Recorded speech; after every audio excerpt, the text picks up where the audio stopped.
반갑습니다. 지난주에 한사람교회와 연합예배 이후에 다시 2주 만에 이곳에서 예배를 드리는데요. 네, 4월이 됐습니다. 제가 이 자리에서 참 시간이 빠르다고, 특히 2023년 굉장히 빠른 것 같다고 말씀을 드렸는데요. 네, 정말 그런 것 같습니다. 벌써 4월입니다. 1, 4분기가 지났는데요. 그 남은 올 한 해의 기간들을 주님의 은혜 가운데서 잘 지내시기를 축복합니다. 네, 오늘 설교 제목은 The End입니다. 정말 오늘 말씀 종말에 대한 말씀입니다. 사실 오늘 운전을 하면서 교회를 오는데 종말의 날인가 우박이 떨어지고 그렇죠? 그러다가 또 날씨가 좀 개이기도 하고요. 네, 그래서 오늘 설교를 위한 날씨니까 그런 생각도 혼자 해보는데요. 네, 오늘 말씀 보면서 종말의 시대를 살아가는 우리들은 어떻게 살아야 되는지를 한번 살펴보도록 하겠습니다. 네, 어려운 시기를 지나고 있습니다. 우리가 쉽지 않습니다. 우크라이나와 러시아의 전쟁 잘 아시겠지만 전쟁이 시작된 지가 1년이 넘었습니다. 아직 끝날 기미가 전혀 보이지 않습니다. 우크라이나, 러시아 절대 물러서지 않겠다. 우크라이나 사람들은 마지막 한 명이 죽을 때까지 우리 결사 항전할 것이다. 그렇게 얘기하고 있습니다. 전 세계적인 기후 위기는 이제 인류에게 예상치 못한 더위, 홍수, 가뭄을 선고하고 있습니다. 물가도 많이 오르고 금리도 굉장히 오르락내리락 롤러코스터를 타면서 경제적 안정성도 많이 떨어지는 요즘 같습니다. 이제 우리에게는 어떤 예측할 수 없은 불확실성이 기본이 된 것 같습니다. 그래서 이런 불안정성이 지속되고 있는 시기이기 때문에 많은 분들이 마지막 때 종말에 대해서 그런 얘기들을 많이 하는 것 같습니다. 오늘 본문은 종말에 대한 이야기들을 정면으로 다루는 부분입니다. 종말에 대한 이야기들은 요한계시록에 많이 나오죠. 사실 종말에 대한 얘기 많이 나오지만 이 본문 마태복음 24장, 25장이 종말에 대한 이야기들을 정면으로 다루고 있습니다. 오늘 본문을 보면서 정말로 그리스도인으로 살아가는 삶이 어떤 삶인지를 한번 함께 살펴보도록 하겠습니다. 오늘 말씀을 보기 전에 제가 마태복음 설교를 시작할 때 마태복음이 5개의 말씀 덩어리, 주먹쥐고 톡 튀어나온 뼈가 5개 있죠. 5개의 말씀 덩어리와 그것을 둘러싼 6개의 사건이 있다고 말씀을 드렸는데요. 이 마태복음 24장, 25장은 마태복음의 마지막 말씀입니다. 감람산에서 하신 말씀이죠. 그 말씀의 주제는 지금 좀 전에 말씀드린 대로 종말에 대한 이야기입니다. 네, 이 종말에 대한 말씀 24장, 25장이 이어지고요. 그 이후에 26장부터 28장은 예수님께서 잡히시고 고난당하시고 십자가에서 돌아가시는 사건으로 이제 마무리가 됩니다. 그리고 마태복음이 끝나게 되죠. 그런 의미에서 오늘 24장 1절부터 14절까지만 봤지만 사실 24장부터 25장까지를 사실 이건 똥으로 읽고 봐야 오늘 본문이나 이런 맥락도 이해가 잘 되는데요. 제가 그래서 토요일 저녁 때마다 이렇게 그 다음날 설교 본문을 이제 올려드리잖아요. 꼭 한번 읽어보시면 설교를 이해하시는 데 도움이 되실 것 같습니다. 오늘 본문으로 들어가 보도록 하겠습니다. 1절 띄워주시면 24장 1절부터 14절은 사실 크게 두 단락으로 되어 있습니다. 오늘 읽어보면 1절과 2절 1절에서 예수께서 성전에서 나와서 가실 때 제자들이 성전 건물들을 가리켜 보이려고 나오니 성전을 가리키고 있습니다. 2절 보면 성전이 무너질 거다라고 돌 하나 위에 돌 하나도 남지 않고 다 무너진다라고 얘기하고 있습니다. 이게 첫 번째 단락입니다. 무엇을 예언하고 있죠? 예수님께서 예루살렘 성전이 무너질 것을 예언하고 있습니다. 그리고 3절부터 14절은 3절 한번 보여주시죠. 보면 제자들 조용히 와서 질문합니다. 어느 때 이런 일이 있겠사오며 또 주의 임하심과 세상 끝날에는 무슨 징조가 있겠습니까? 라고 얘기하고 있죠. 마지막 때 재난의 징조에 대한 얘기들을 3절부터 14절까지 하고 있습니다. 1절에서 언급되는 이 성전은 헤롯 대왕 시절에 증축 확장되었습니다. 이 역사가들은 이 예루살렘 성전이 BC 20년부터 시작해서 최소한 AD 62년까지 계속됐을 거라고 예상을 하는데 한 80년 정도 계속 증축되고 확장된 성전입니다. 80년간 성전이 지어진다. 굉장히 오랜 기간이죠. 네. 이때 사용됐던 돌들은 보통 크기 돌 하나가 가로 2m, 세로 3m, 사람 키보다 더 큰 돌이라고 하기엔 좀 큰 바위, 그런 화강 같은 암석들을 가공해서 성전을 지은 건데요. 이 유명한 역사 요세푸스의 기록에 따르면 이 성전이 하얀 색깔의 거대한 돌들로 만들어졌다고 합니다. 그래서 멀리서부터 몇 킬로 멀리서부터 눈에 확 띄는 아주 화려하고 멋있는 성전이었다고 합니다. 네. 그런데 예수님께서는 2절에서 이 성전이 무너질 거라고 예언을 하는데요. 이 예언은 예레미야 선지자의 예언의 성취라고 볼 수 있습니다. 예레미야 9장 11절 한번 보여주시죠. 네. 보면 예레미야 9장 11절 내가 예루살렘을 돌무더기로 만들어서 여우들이 굴거리는 소굴이 되게 하고 내 성읍들을 황무지로 바꿔놓아 아무도 살 수 없게 했을 것이다. 네, 이 예언이 성취가 되고 있습니다. 그런데 이 예언이 성취되는 것과 동시에 예수님의 성전 파괴는 어떻게 묘사가 되고 있죠? 돌 하나 위에 돌 하나도 돌 위에 남지 않고라고 보면 정말 철저한 파괴라는 것을 알 수 있습니다. 그리고 이 예언은 어떻게 될까요? 역사적으로 정확히 성취가 됩니다. AD 70년 로마 황제 베스파시안의 아들 티투스 장군에 의해서 성전은 함락됩니다. 여기서 그냥 티투스 장군은 AD 60년부터 70년, 80년까지 세계 역사에서 굉장히 중요한 인물이거든요. 근데 이 티투스 장군에 함락되었다, 그냥 예루살렘 성전이 무너졌구나 이렇게 얘기하면 그랬네 라고 생각할 수 있지만 이게 그렇게 단순한 사건이 아니었습니다. 아까 80년 동안 지은 성전이라고 했죠. 엄청나게 견고하게 2m에서 3m짜리 돌로 이렇게 우리가 피라미드 생각하시면 좋을 것 같아요. 그런 게 무너질까요? 요즘 무기로 무슨 미사일을 갖다 쏘아부으면 하겠지만 그 당시에 창으로 칼로 무너지지 않을 것입니다. 그냥 예루살렘 성전이 로마 장군에 의해서 점령당했다 이렇게 한 문장으로 역사의 기록은 이렇게 남겨져 있을 수 있지만 그것을 더 살펴보면 예루살렘에 대한 공격은 거의 4년 동안 이어졌다고 합니다. 로마가 자존심을 걸고 싸우는데 4년 동안 지속했다. 이 얘기 뭘까요?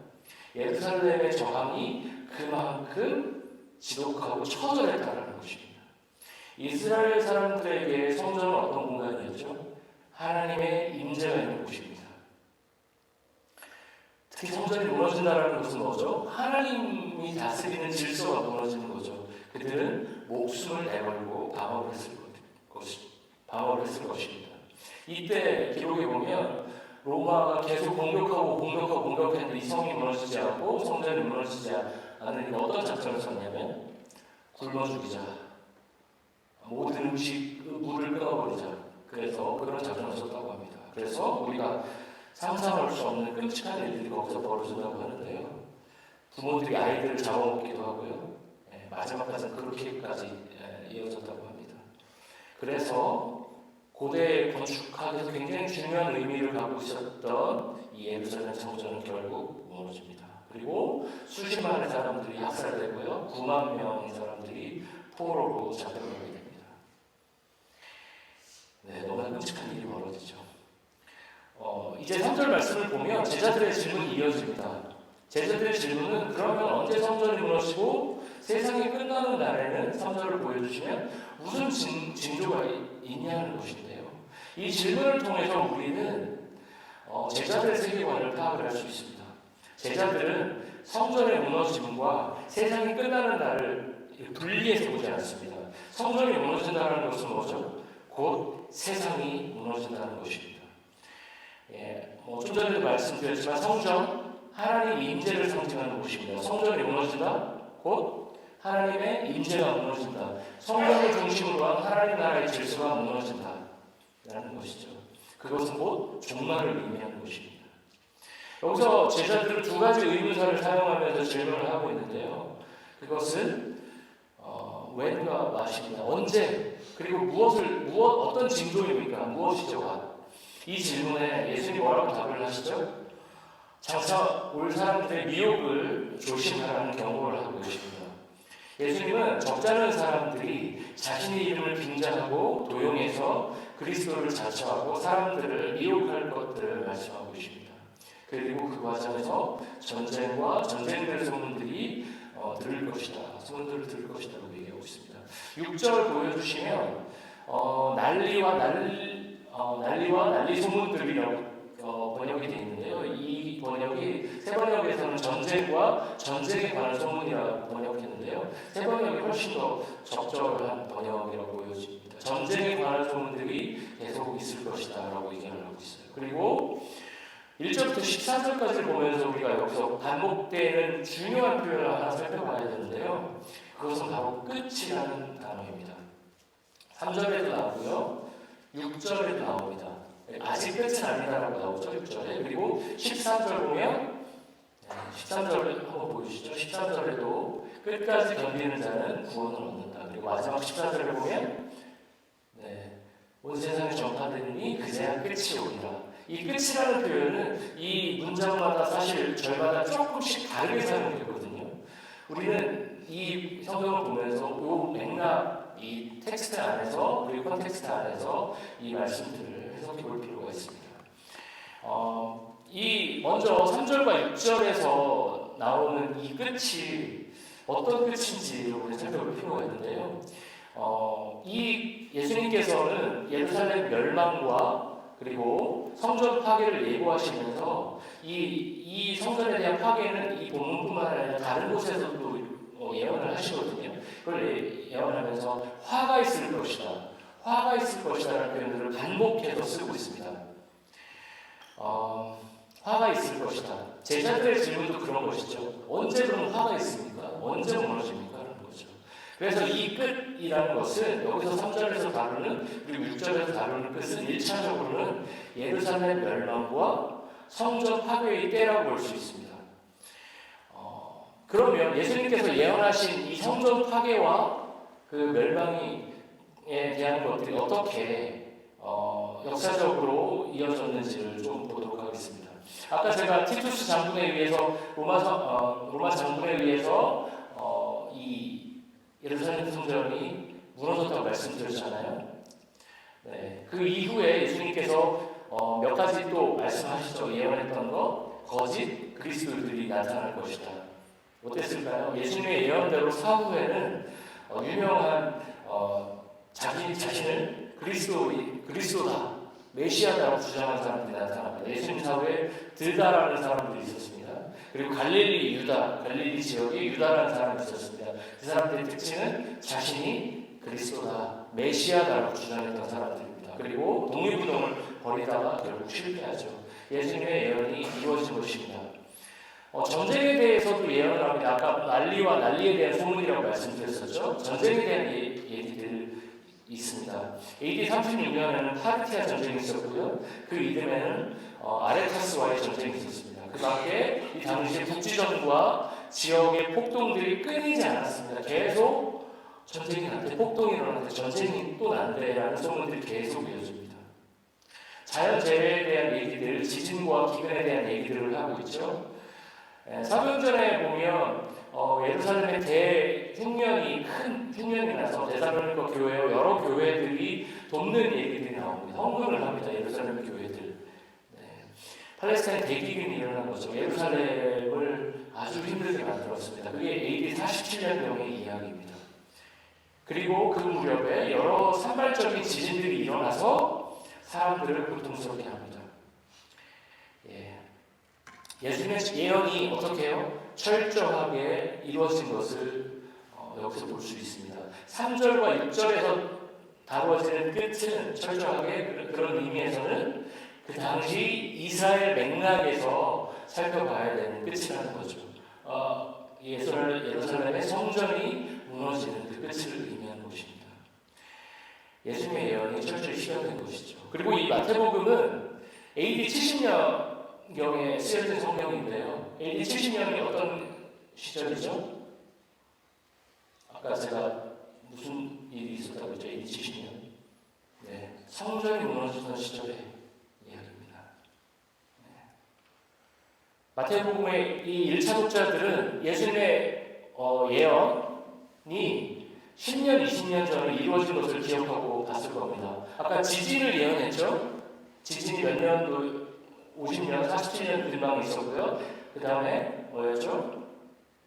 흉년이 또 그 무렵에 있었습니다. 예수님이 사셨던 그 시기는 AD 30년경이고요. 예언이 계속해서 이루어지고 있는 것입니다. 그들에게 이 메시지는 사실 우리 오늘 맥락에서 굉장히 멀게 느껴지지만 예수님 시대의 이 이스라엘 백성들에게 이 메시지는 종말의 메시지라기보다는 한 20년, 10년, 30년 전에 일어났던 실제적인 역사적인 사건이라는 것입니다. 그런데 중요한 것은 이런 일들이 일어나지만 아직 13절과 14절에서 언급되는 끝은 아니라는 것입니다. 8절 한번 보여주시죠. 8절. 네, 예수님께서 예언이 일부 성취가 됐습니다. 지진도 있었고 전쟁도 있었고 예루살렘 성전도 무너졌습니다. 그런데 8절을 보면 이 모든 것은 뭐라고 얘기하고 있죠? 재난의 시작이라고 얘기하고 있습니다. 예, 종말의 시작이고 어떤 성전이 무너졌는데 그 끝이 앞에서 언급되는 3절과 6절에서의 끝은 예루살렘 성전의 멸망이라면 이제 시작됐다는 거죠. 이 모든 것은 재난의 시작이라고 얘기하고 있습니다. 근데 사실 이 번역도 제가 번역하고 자꾸 따지려 하는데 네. 근데 이 개정판의 번역은 재난의 시작은 정말 이 원어의 의미를 정말 잘 못 살린 번역이고요. 진통의 시작, 세 번역은 이것을 진통의 시작이라고 얘기하고 있습니다. 진통이 뭐죠? 아이를 낳을 때 진통입니다. 그냥 통증이 아니라 아이를 낳을 때 통증이 시작된다는 거죠. 출산의 고통, 산통의 시작이라고 보면 가장 적절한 번역입니다. 이 종말이 시작된다는 것보다 출산의 고통이 시작되고 있다는 거죠. 그리고 이후에 8절 이후 9절부터는 사람들이 제자들을 환난에 넘겨줄 것이라는 고통스러운 일을 예고하십니다. 그리고 자신이 잠시 후 당할 것처럼 제자들 역시 모든 민족에게 핍박과 시련과 죽음을 당할 것을 얘기하고 있습니다. 그 모든 것이 예수의 이름 때문에 마주하게 될 운명입니다. 동족 유대인을 넘어서 이방인들에게까지 고통을 당하는 것이 암시가 되고 있고요. 불법이 가득하고 사랑이 식어지는 고통스러운 현실이 펼쳐질 것입니다. 그러나 거기서 제자들이 할 수 있는 것은 예수의 이름을 붙들고 견디는 것입니다. 산상수훈에서도 말씀하신 것처럼 보복하지 않고 원수를 사랑하고 빛과 소금으로 살아가는 것이죠. 이 시기를 끝까지 견디는 자에게 구원이 베풀어진다고 성경은 말하고 있습니다. 13절에 우리가 끝을 4번 얘기하는데요. 3절과 6절은 예루살렘의 멸망, 성전의 파괴를 얘기하고요. 여기서 끝까지 견디는 자는 구원을 얻으리라. 여기서의 끝은 어떤 시간 개념보다는 믿음을 잃지 않는 견고한 신앙을 강조하는 개념입니다. 네. 끝까지 견딘다의 이 끝은 포기하지 않고 어떤 믿음의 경주를 내려놓지 않고 마지막까지 견디는 견고한 믿음을 강조하고 있습니다. 그렇다면 14절에 우리가 가장 익숙한 말씀일 거예요. 14절. 이 말씀 익숙하시죠? 우리 한번 같이 읽어볼까요? 이 천국복음이 모든 민족에게 증언되기 위하여 온 세상에 전파되리니 그제야 끝이 오리라. 이 말씀이 우리는 언제 가장 많이 보나요? 이 말씀을 가장 많이 적용할 때가 선교와 연관지어서 모든 민족에게, 모든 족속에게 복음이 전파되면 그때 예수님이 오실 거다라고 바로 적용해서 해석하지만 이 해석은 사실은 이것은 절대 안 돼, 이건 정말 틀렸어 라고 하기 좀 어렵지만 이 본문의 맥락에서 보기에는 사실 그 문맥을 벗어난 해석입니다. 왜 그럴까요? 지금 예수님께서는 1절부터 14절까지를 이스라엘의 맥락에서 철저하게 해석하고 말씀하고 계시거든요. 이 성경 마태복음을 쓴 마태도 그 맥락에서 적고 있습니다. 그 얘기는 뭐냐면 이 14절도 철저히 이스라엘의 맥락에서 1차적으로 우리가 해석할 필요가 있다는 것이죠. 오늘날의 독자들은 이것을 현재 진행형의 복음 전도를 쉽게 생각합니다.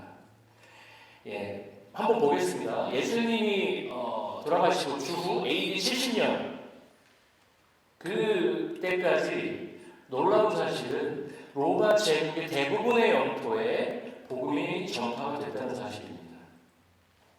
사도행전이 그 사역을 낱낱이 보여주고 있죠. AD 70년경까지 바울뿐만 아니라 바울만 사실 많이 사도행전의 주인공처럼 묘사가 되지만 수많은 사람들에 의해서 흩어진 사람들 목숨을 걸고 복음을 전했던 사람들에 의해서 AD 70년경까지 로마 제국의 전역의 복음이 거기 전파가 됩니다. 그리고 우리는 사도 바울이 생각했던 땅끝이 어디인지를 알고 있습니다. 땅끝이 어디였죠? 스페인입니다. 스페인. 그곳까지 복음이 전해집니다. 안심이 됩니다. 이게 저 예전에 24절을 보면서 긴장한 적이 있습니다.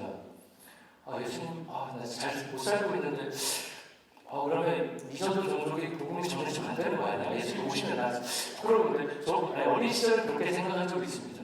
근데 14절을 제가 조금 전에 제안드린 맥락대로 해석하면, 그 당시에 이미 복음이 전해졌기 때문에 그 당시에 유대인들의 맥락에서의 종말이 시작된 거죠. 성전이 멸망했으니까, 성전이 망했으니까, 복음이 전파가 됐으니까. 그렇죠. 안심이 됩니다. 뭔가 예수님이 빨리 오실 것 같아서 뭔가 두려웠는데, 괜찮다. 이렇게 생각할 수도 있을 것 같아요. 그렇지만 그렇게 생각한다는 것은 마태복음 24장, 25장의 전체 맥락을 완전히 또 놓고 보는 것이죠.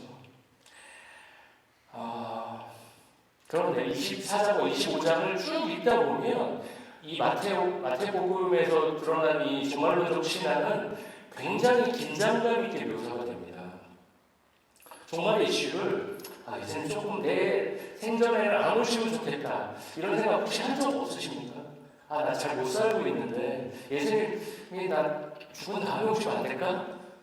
내가 죽기 전에 오시면 굉장히 7년 대환란 휴고 이런 얘기 있으면 어떻게 되지? 내가 들림 못 받으면 어떻게 되지? 이렇게 생각하면서 두렵다는 생각을 하셨을 수도 있을 것 같은데요. 7년 대환란 휴고 이건 나중에 계시록 말씀 볼 때 하겠고요. 어쨌든 이 본문을 보면서 우리가 이게 많이 한심하고 이렇게 볼 부분은 아닙니다. 24장, 25장 전체적으로 보면 이 종말의 이슈가 무슨 남의 집 복권 걱정하듯이 이렇게 남의 이슈가 아니라 바로 우리의 이슈입니다. 그럼 25장 맥락을 살짝 보도록 할 텐데요. 마태복음 25장은 사실 크게 세 가지 비유가 나오는데요. 첫 번째는 열천의 비유입니다. 아시는 분들도 계시지만 쉽게 얘기하면 5천여가 있죠. 근데 지혜로운 5천여는 기름을 준비하죠. 그리고 미련한 5천여, 미련하다고 표현하고 있는데요. 미련한 5천여는 기름을 준비하지 못합니다. 깜빡 잠이 들어서 기름을 준비하지 못합니다. 어떤 처녀만 혼인잔치에 가죠? 지혜로운 5천여가 갑니다. 이 얘기의 결론, 마태복음 25장 13절 한번 보여주시죠. 결론이 뭐죠? 깨어있으라. 너희는 그날과 그때를 알지 못한다.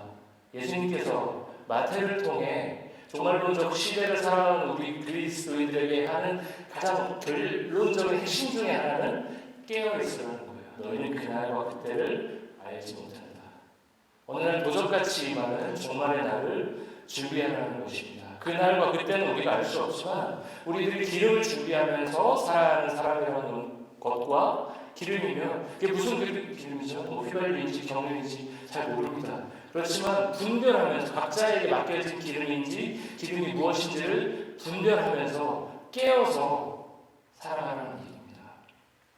우리 각자에게 맡겨진 사명을 모른 척하지 않고 나에게 맡겨진 사명이 이거였지라고 분별하면서 살라고 주님은 말씀하고 계십니다. 그 사명을 항상 우리는 기억하면서 살아가는 얘기입니다. 그것이 열천의 비유겠죠. 두 번째 비유는 어떤 비유일까요? 달란트 비유입니다. 성경에 달란트 비유는 참 많이 있습니다. 여기 있는 25장의 달란트 비유는 뭘까요? 3명의 종이 있습니다. 어떤 주인이 외국으로 여행을 떠납니다. 그리고 3명의 주인에게 어떤 일을 보이죠? 한 종에게는 5달란트, 한 종에게는 2달란트, 그리고 한 종에게는 1달란트를 선물합니다. 그리고 이것을 잘 관리하라고 얘기를 하죠. 밖으로 떠납니다. 어떻게 하죠? 5달란트는 장사를 열심히 해서 5달란트를 남기고요. 2달란트 받은 종은 2달란트를 또 남깁니다. 그리고 마지막 1달란트 받은 종은 어떻게 하죠? 땅에 묻어두고 종이 올 때까지 기다립니다. 여러분들 결혼 아시겠지만 5달란트와 2달란트 받은 사람은 굉장히 주인께 칭찬을 받고요. 1달란트 받은 사람은 게으르고 무익한 종아라고 하면서 책망을 받습니다. 이 달란트의 비유는 우리에게 어떤 말씀을 하고 있을까요? 예수님께서는 우리에게 각자의 달란트를 주신 것이죠. 우리가 자신들이 받았던 달란트에 그 달란트에 만족하지 않고 내가 이만큼 받았으니까 난 이만큼 살겠어가 아니라 주님이 오시는 마지막 날까지 최선을 다해서 그 달란트를 배가해서 살라고 우리에게 어떻게 보면 경고하고 계신 것이죠. 우리는 5달란트 받았으니까 난 이 정도에 만족하겠어 라고 자족하고 스스로 자유한 우리들에게 그게 아니야. 너의 사명은 이만큼이야. 너에게 이만큼 줬으니까 이만큼으로 살라고 지금 우리에게 경고를 하고 있습니다. 방어적 삶을 살기 쉬운 그리스도인들에게 종말론적인 삶은 방어적 삶이 아니라 공격적으로 자신의 삶을 넘어서 공격적인 삶을 살라고 우리에게 도전하고 있습니다. 네, 세 번째 비유, 제가 시간이 짧으니까 제가 자세하게는 못하고요. 세 번째 비유는 양과 염소의 비유입니다. 예수님께서 이 땅에 오시는 날 예수께서 2편으로 사람들을 나누신다고 표현하고 있습니다. 이것은 사실 다 비유적 표현입니다. 우리가 예수님 오셔서 우리가 양으로 바뀌는 게 아니고 다 비유적 표현이죠. 오른편에 누가 있죠? 양이 있습니다. 왼편에 누가 있죠? 염소가 있습니다. 양과 염소 어떻게 분류가 되는 거죠? 양은 의인이라고 불리고요. 이 본문에서 염소는 악인이죠. 보면 예수님께서는 오른쪽에 있는 의인들 양이죠. 의인들에게 당신들은 내가 목마르고 예수님 내가 목마르고 굶주렸을 때 나그네 되었을 때 나를 돌보았다. 그러자 질문합니다. 그 오른쪽에 있던 양으로 있었던 사람들이 저는 예수님을 대접한 적이 없는데요. 그래서 예수님 말씀하시죠.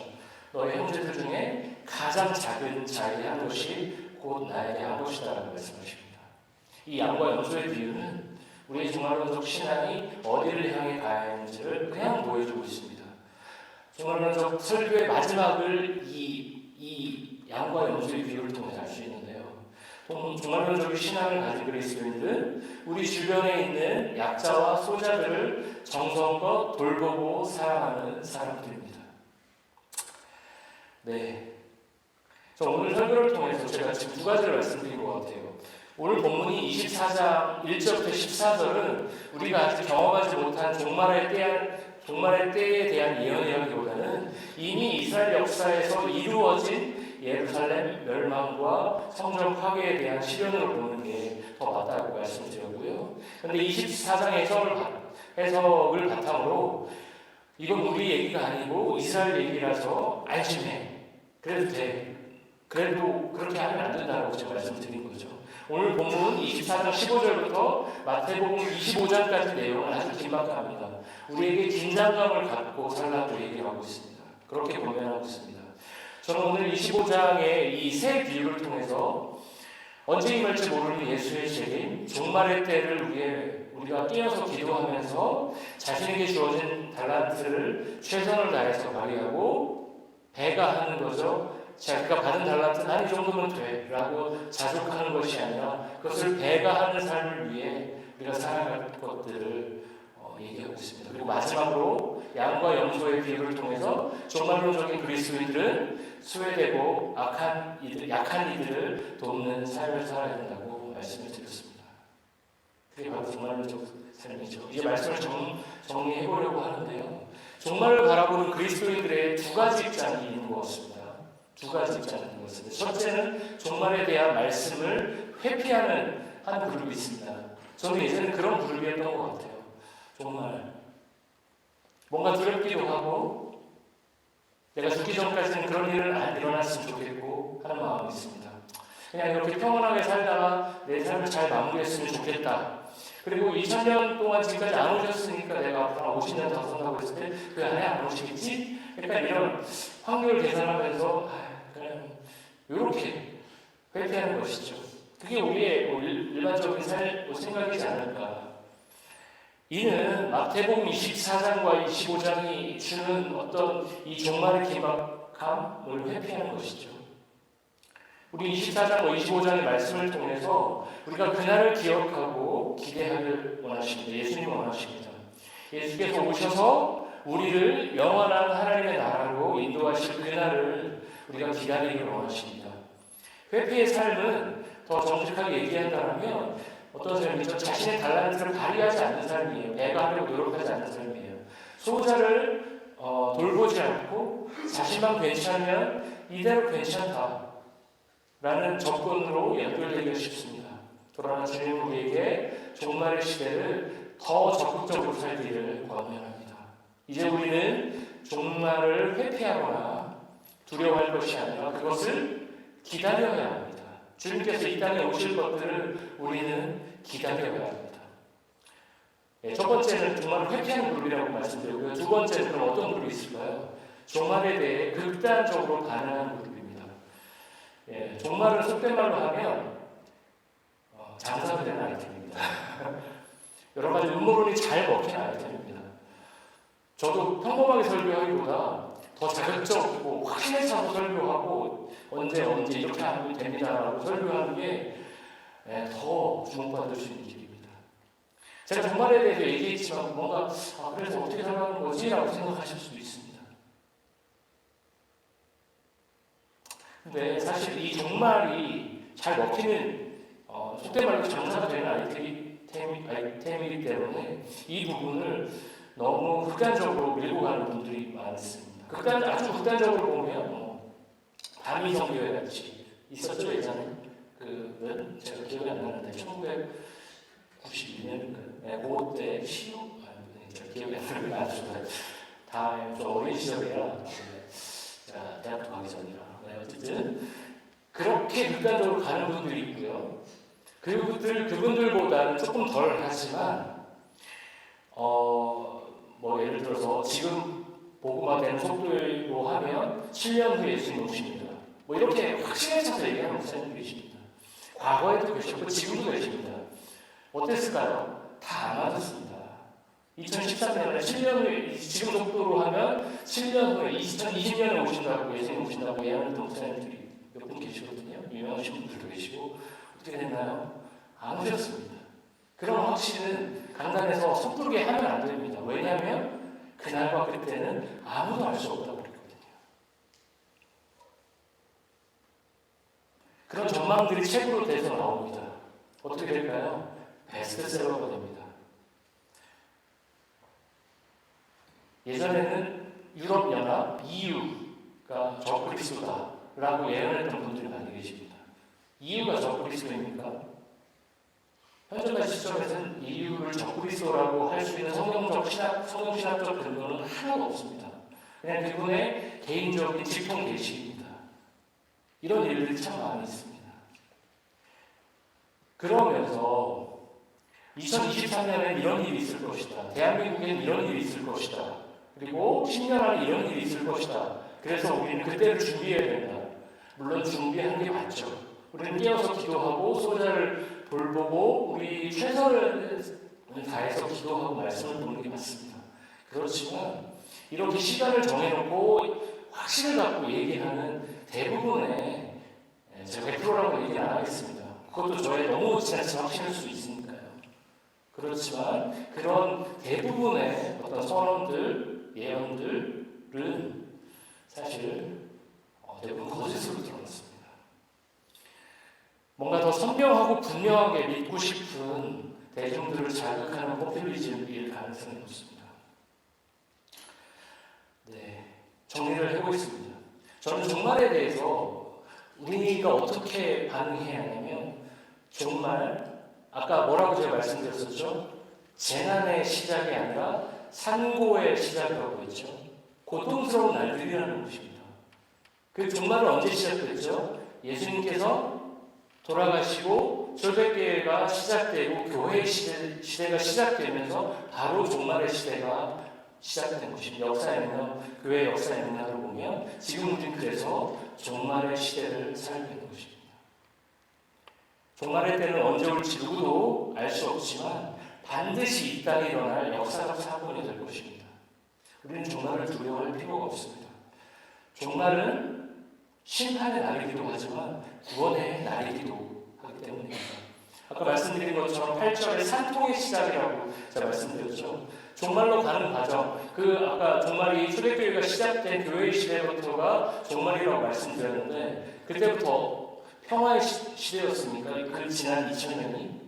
그렇지 않습니다. 온갖 전쟁과 고통과 폭력과 아픔과 상처가 가득했던 2000년이었습니다. 지금 우리가 살고 있는 지금 이 현실도 고통스러운 현실입니다.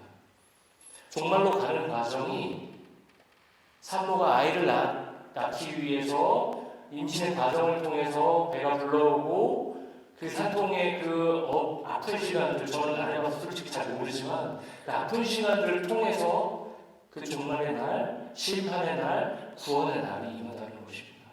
종말로 가는 과정이 고통스럽지만 고통의 시간이 끝나고 새 생명을 얻는 구원의 날이 시작된다는 것을 말합니다. 종말의 시대에는 여러 징조들이 있습니다. 오늘 본문에서도 그렇고 요한계시록에서도 자주 등장하는데요.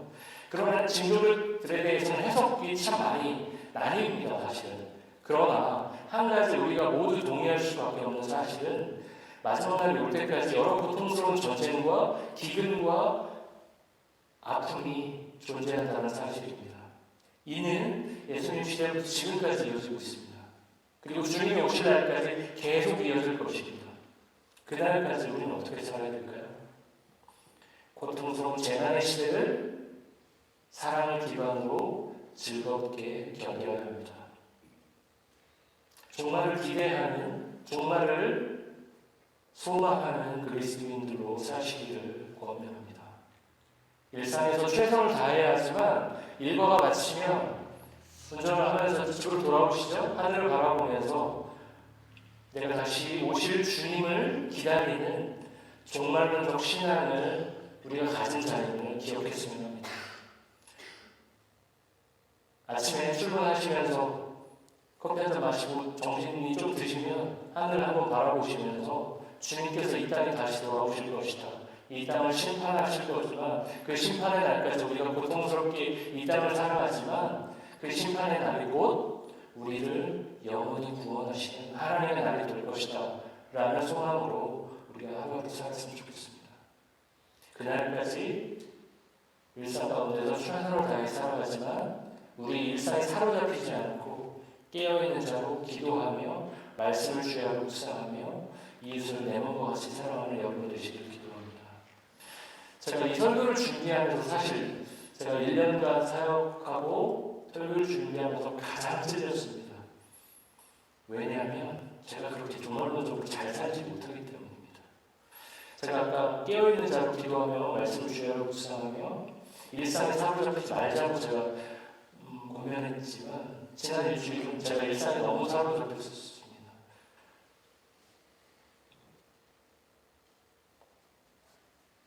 쉽지 않습니다. 그렇지만 제가 설교하면서 이 다음 주는 제가 성도분들을 위해서 더 많이 기도하고 이 말씀 가운데서 나에게 주신 말씀들을 더 냉정하고 정확하고 따뜻하게 캐치하면서 살 것들을 저도 저에게 다짐해 봅니다. 종말론적 신앙으로 살아가는 것은 극단적으로 빠지기가 쉽습니다. 너무 막 두려워하거나 거기에 얽매이거나 아니면 회피하거나 종말을 정면으로 주시하면서 주님께서 오셔서 우리를 심판하시고 그렇지만 우리를 구원하실 것들을 기대하면서 그래서 나의 일상이 하나님 나라로 가득 차기를 기대하면서 살아가기를 소망합니다. 주님이 오시길 소망하는 여러분 되시길 기도합니다. 우리 그리스도인들은 예수 그리스도를 믿음으로 과거의 우리가 아닙니다. 이와 동일하게 우리는 아직 미래의 우리가 아닙니다. 예수님의 첫 번째 오심으로 시작된 하나님 나라는 역사의 끝에 있을 그분의 귀환으로 완성될 것입니다. 그때가 되면 그분의 뜻이 하늘에서 이루어진 것처럼 땅에서도 이루어질 것입니다.